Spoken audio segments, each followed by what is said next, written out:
जय हिंद बच्चों, क्या हाल चाल। मैं देश पांडे अपने चैनल पे आपको स्वागत करता हूं। गुरु जिस grace. 12th ISC chemistry paper leak हो गया था तो बच्चे बहुत खुश हो रहे थे कि 12th सीबीएसई केमिस्ट्री पेपर भी लीक हो जाएगा, लेकिन ऐसा नहीं हुआ।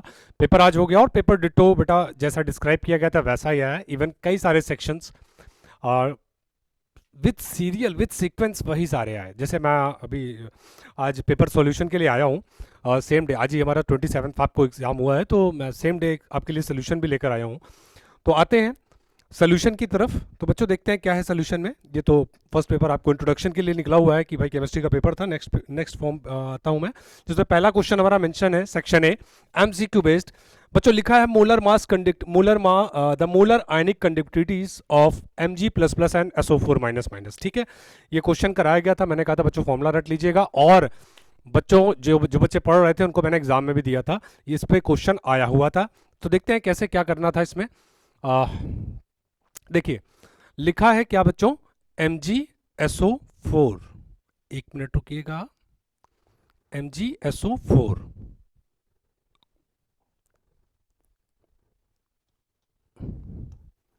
MgSO4 बेटा इसको मैग्नीशियम सल्फेट कहते हैं। अगर इसको मैं ब्रेक करूं तो किस में ब्रेक हो जाएगा, Mg++ एंड SO4- ने। सीबीएसई ने किया क्या बेटा, MgCl2 पे क्वेश्चन था, उस अब Cl2 को हटाकर MgSO4 कर दिया। सिंपल सी चीज, और थोड़ा सा आपके साथ खेल गए। और इसमें कंडक्टिविटीज देखिए क्या दे रखी है, मैं दिखाता हूं कंडक्टिविटीज क्या दे रखी है। थोड़ा जूम कर देता हूं, हालांकि जिनके पास पेपर होगा वो देख सकते हैं बच्चों, जिन बच्चों के पास पेपर होगा वो देख सकते हैं, फिर भी मैं जूम कर दे रहा हूं।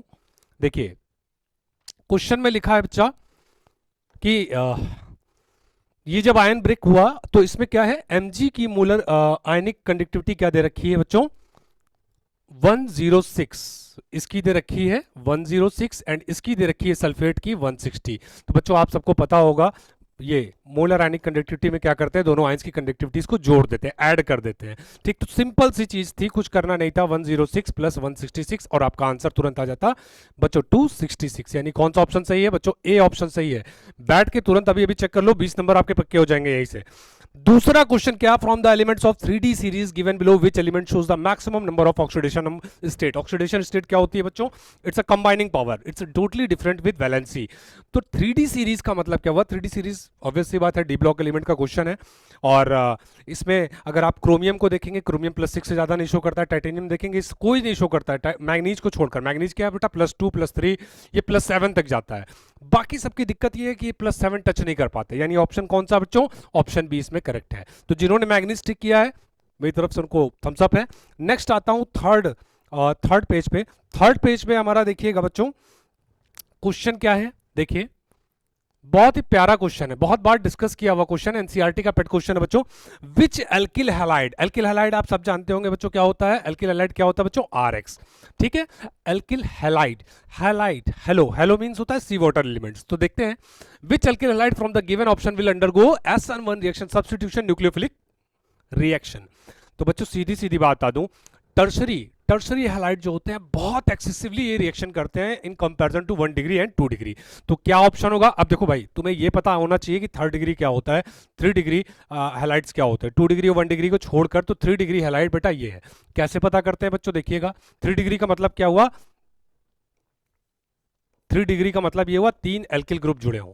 देखिए 3 एल्किल ग्रुप कहां पे जुड़े हैं, यहां पर जुड़े हुए हैं। तो इसका मतलब आंसर क्या होगा, 3 डिग्री। ठीक है, नेक्स्ट ऑप्शन देखिए, नेक्स्ट क्वेश्चन देखिए, question number 4, which of the following acids represent vitamin C. Class 10th का क्वेश्चन है यार। विटामिन सी किस एसिड को रिप्रेजेंट करता है, एस्कॉर्बिक एसिड। ये मुझे पता है सारे बच्चों ने सही किया होगा। देन आते हैं 5th क्वेश्चन पे। भाई पेट क्वेश्चन है, आंख बंद करके इसको टिक कर सकते थे। रोजनमुंड रिएक्शन एल्डिहाइड का है और बहुत ही फेमस है बेटा, palladium BaSO4, palladium barium sulphate, ये एक रिएजेंट होता है, यूज होता है इसमें रोजनमुंड रिएक्शन में। देन नाम ही बहुत प्यारा है, तो मेरे ख्याल से बच्चों ये तो क्वेश्चन किसी ने नहीं गलत किया होगा। नेक्स्ट देखिए, नेक्स्ट क्वेश्चन क्या है, consider the following reaction, consider the following reaction. तो बेटा देखते हैं जरा क्या है कंसिडर द फॉलोइंग रिएक्शन में। बच्चों कुछ नहीं है उसमें भाई, लिखा है consider the following reaction this. ठीक है, तो बच्चों ये क्या दिख रहा है, ये आपको दिख रहा होगा, ये फॉर्मेल्डिहाइड है, ये भी फॉर्मेल्डिहाइड, और फॉर्मेल्डिहाइड को कंसंट्रेटेड KOH के साथ ट्रीट कराया गया है। ये थोड़ा सा खेला है आपके साथ इन्होंने, KOH की जगह मैक्सिमम बुक में क्या दे रखा है बच्चों, NaOH दे रखा है। और ये रिएक्शन होती है मोहनजोदाड़ो कैनिजारो। ठीक, कौन सी रिएक्शन है बच्चों, कैनी ज़ारो रिएक्शन है, कैनी ज़ारो रिएक्शन। इसमें बनता क्या बच्चों, मेथेनॉल बनता है और पोटेशियम फॉर्मेट बनता है। तो ऑप्शन ए इसका करेक्ट ऑप्शन है, करेक्ट आंसर है इसका option A, and this reaction is known as Cannizzaro reaction. ठीक है, नेक्स्ट आता हूं मैं अपने नेक्स्ट पेज पे, नेक्स्ट क्वेश्चन की तरफ। और नेक्स्ट क्वेश्चन के लिए मुझे न्यू पेज पे आना पड़ेगा, तो हम न्यू पेज पे आ गए। देखते हैं नेक्स्ट क्वेश्चन क्या है बच्चों। नेक्स्ट क्वेश्चन हमारा जो है लिखा है, identify the secondary amine from the options. सीधा यहीं से, वेट, नहीं यहां से देखिए, इन effective collision the colliding molecules must है। बच्चों इफेक्टिव कोलिजन क्या होता है, कहते हैं ना कि 100 लोहार की एक, नहीं 100 सुनार की एक लोहार की। तो ये सब कहावतें कहाँ से आई, ये सब कहावतें यहीं से आई कि भाई साहब आप 99 बार उसको कोलाइड कर लो, ठोक लो, लेकिन जो 100वीं ठोकोगी उसी से चीज टूटती है। तो क्या इसका मतलब 99 वाली जो कोलाइड्स थे, कोलिजन्स थे, बेकार थे? नहीं बेटा, नहीं बेकार नहीं थे, क्योंकि वो 99 कोलिजन जो थे वो तभी इफेक्टिव हो पा रहे थे कि वो उस स्टेट तक आ पाए कि चीज़ें टूट जाए। तो सिमिलरली क्या है बेटा, ये कोलिजन में बताया गया है कि जो in in in effective collision the colliding molecules must have, उनके साथ क्या होना चाहिए। तो बच्चों क्या होना चाहिए, थ्रेश होल्ड एनर्जी, ऐसा कुछ भी नहीं है कि मिनिमम एनर्जी, हाँ ऐसा नहीं है। और certain minimum amount of activation energy, ये भी पॉसिबल नहीं है। प्रॉपर ओरिएंटेशन ओनली, ये ऑप्शन सही हो सकता था और ये ऑप्शन सही हो सकता था। तो दोनों का कॉम्बिनेशन कौन सा ऑप्शन सही है बच्चों, D option is correct option, D option is correct option. Answer match करते चलिएगा। आज का सेशन केवल एमसीक्यू सेक्शन ए के लिए है, देन फुल डिस्क्रिप्टिव आंसर आपको आगे वीडियोस में लिंक कर दिया जाएगा। नेक्स्ट आता हूं बच्चों में, नेक्स्ट इस क्वेश्चन पे, identify the secondary amine from the given option. भाई कितनी प्यारी बात है, कितना इजी क्वेश्चन है। अमीन क्या होते हैं बच्चों, जिनमें NH2 लगा हो, ठीक है। और 1 डिग्री अमीन क्या होगा, जिसमें एक एल्किल ग्रुप लगा हो। 2 डिग्री अमीन क्या होगा, जिसमें 2 लगे हो। 3 डिग्री क्या होगा बच्चों, जिसमें 3 लगे हो। तो बच्चों साफ सुथरा आंसर दिख रहा है, साफ सुथरा आंसर दिख रहा है। सॉरी 2 डिग्री पूछा है ना, मैंने गलत लिख दिया। 2 डिग्री मतलब बेटा जिसमें 2 एल्किल ग्रुप लगे हो, तो बेटा इसमें लगे होंगे। देखिए 2 मेथिल ग्रुप लगा है, तो इसका मतलब 2 डिग्री अमीन ये होगा। आइए नेक्स्ट क्वेश्चन पे आता हूं बच्चों में। नेक्स्ट क्वेश्चन हमारे पास क्या है, बहुत ही प्यारा है, कराया हुआ क्वेश्चन है बच्चों। लिखा है in a given graph of zero order reaction, zero order की रिएक्शन का ग्राफ दे रखा है, किसके किसके बीच में बच्चों, कंसंट्रेशन और टाइम के बीच में। ठीक, तो इन्होंने पूछा है कि स्लोप क्या रिप्रेजेंट करता है एंड इंटरसेप्ट क्या रिप्रेजेंट करता है, स्लोप और इंटरसेप्ट। तो कई सारे ऑप्शन दे रखे हैं बच्चों, तो मैं आपको बता दूं सबसे पहली बात कि ये दो ऑप्शन तो बिल्कुल हो ही नहीं सकते थे, ये दो ऑप्शन तो बिल्कुल हो ही नहीं सकते थे, क्योंकि जीरो ऑर्डर की रिएक्शन में ये सब चीजें आती ही नहीं है, इतना मैटर होता ही नहीं है। अब बात आती है ये या ये, तो बच्चों ये इसका करेक्ट ऑप्शन है। स्लोप जो है -k से रिप्रेजेंट होता है और इंटरसेप्शन पोर्शन जो होता है इनिशियल कंसंट्रेशन से रिप्रेजेंट होता है। आइए आता हूं मैं अपने नेक्स्ट क्वेश्चन पे। तो नेक्स्ट क्वेश्चन हमारे पास क्या है बच्चों, देखते हैं। The general electronic configuration of D block, the general electronic configuration of D block. बेटा फिर से डी ब्लॉक का एक क्वेश्चन रिपीट हो गया।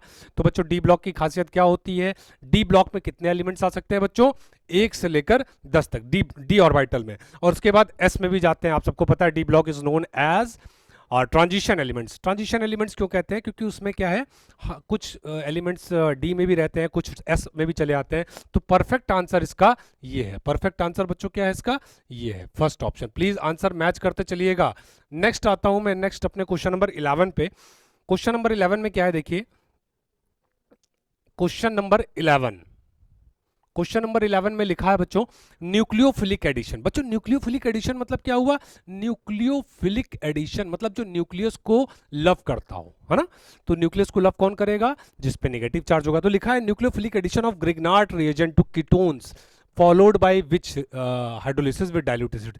तो बच्चों सिंपल सी बात बता दूं, टर्शरी अल्कोहल मिलता है, टर्शरी अल्कोहल मिलता है, ठीक है। मतलब आपने रिएक्शन पढ़ी होगी, कुछ इस टाइप से मिलता है, ये कार्बन, ठीक है, और यहां पर OH जुड़ जाता है, यहां पर OH जुड़ जाता है। इस तरह डायरेक्टली दिखाया गया होगा, इस तरह डायरेक्टली दिखाया गया होगा, ठीक। इस रिएक्शन का मेन प्रोडक्ट ये है, सी ऑप्शन इसका सही है।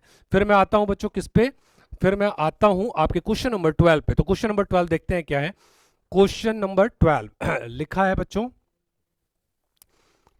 हाँ ये देखिए रिएक्शन वाली चीजें जिसमें रिएजेंट्स को पूछ लिया गया, किसी एक दो को आप पकड़ लेंगे तो आप सारा आंसर करेक्ट कर लेंगे। फर्स्ट लिखा है बच्चों oxidation of primary alcohols to aldehyde. तो लिखा क्या है कि भाई साहब देखिए किसी एक दो चीज़ों को पकड़ना है। देखिए ब्रोमीन वाटर है, यहाँ पीसीसी है और बहुत सारी चीज़ें हैं, तो क्या करा जाए, ठीक है। एक दो ऑप्शन इन्होंने थोड़े कंफ्यूजिंग डाले हैं, लेकिन कंफ्यूज नहीं होना है। तो जैसे मैंने पहले टिक किया बेटा, फर्स्ट का आर है कॉम्बिनेशन ऑक्सीडेशन, अगर प्राइमरी अल्कोहल को आप एल्डिहाइड में कन्वर्ट करना चाह रहे हैं, ठीक है, तो क्या यूज़ करेंगे, पीसीसी यूज़ करेंगे, पीसीसी। देन सेकेंड नंबर पे लिखा है butan two one to butan two ol, यानी कीटोन से आपको क्या कन्वर्जन चाहिए बच्चों, अल्कोहल का चाहिए। तो क्या ऑप्शन सही है बच्चों, सेकंड का पी।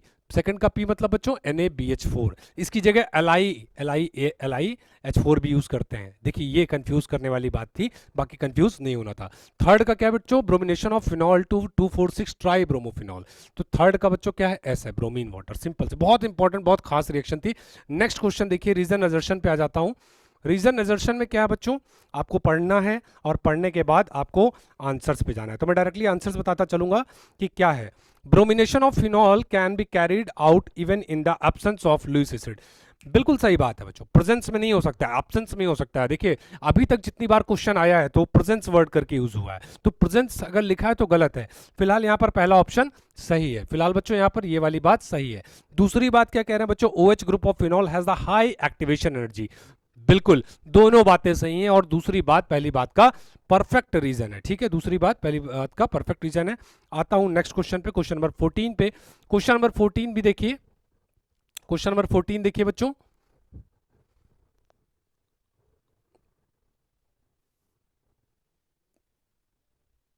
क्वेश्चन नंबर 14 में लिखा क्या है, एक सेकेंड रुकिएगा, मैं इसको, लिखा है बच्चों, हाँ, fructose is a reducing sugar. बहुत अच्छी बात है, पहली बात सही है, फ्रक्टोज जो है रिड्यूसिंग शुगर है। दूसरी बात क्या बेटा, fructose does not reduce Fehling, गलत बात है। Fructose Tollen and Fehling solution दोनों को रिड्यूस कर देता है, यानी फर्स्ट पहली बात सही है, दूसरी बात गलत है, तो अपने हिसाब से ऑप्शन चूज कर लीजिएगा। देन 15, क्वेश्चन नंबर 15 में देखिए क्या है, for a Daniell cell zinc का दे रखा है बेटा, एंड इस इनॉट सेल दे रखा है। इसमें जो ऑप्शन है बच्चों, ये दोनों बातें सही हैं, but reason is not correct. बातें दोनों सही हैं, लेकिन वो सेकंड बात पहली बात का सही रीजन नहीं है। तो आप you can choose your option wisely. Then next and last reason assertion question जो बनता है वो क्या है, benzoic acid does not undergo Friedel Crafts reaction. बच्चों कोई भी aromatic carboxylic acid Friedel Crafts reaction नहीं देता है, ठीक है, पहली बात, यानी पहली बात इनकी सही है। दूसरी बात लिखी है, carboxylic group is deactivating and the catalyst aluminium, बिल्कुल सही बात है, यही हो जाता है, इस वजह से वो रिएक्शन परफॉर्म नहीं कर पाते हैं, ठीक है, यानी both are correct and B is correct option of A. तो चलिए मिलते हैं सेक्शन बी और section C, section D and section E के लिए हम लोग मुलाकात करेंगे अपने नेक्स्ट वीडियो पे, ठीक है। तब तक के लिए जय हिंद, जय भारत, गुरु जी ग्रेस।